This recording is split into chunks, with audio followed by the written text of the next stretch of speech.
Okay, go ahead. So I'm here in the library again with Craig Albaugh, and we were discussing some of the surprises we came across, especially early on.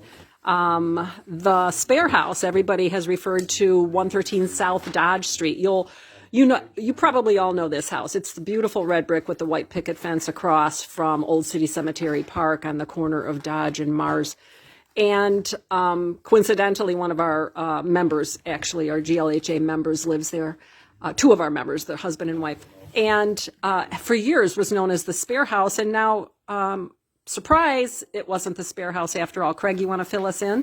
Yes, the house was built by a gentleman named Temple, and he lived there.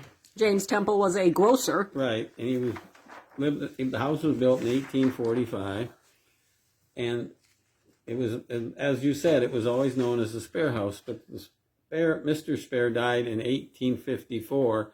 His wife lived there from 1868 to 1870, and after that, Dr. Kirby Kittle lived in the house, which we have a picture of him and his wife and kids in a buggy in front of the house.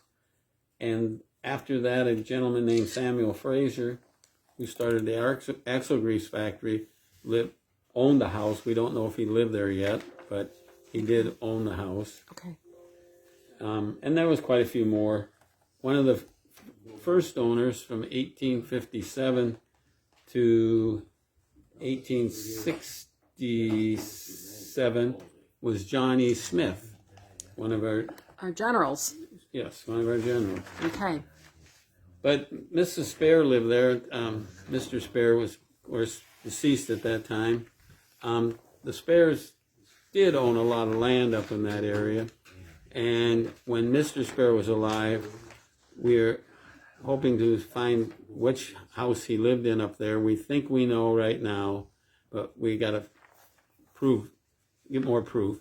But he owned it. Mr. Temple, who had that land, he owned about a whole block in that area, and he subdivided.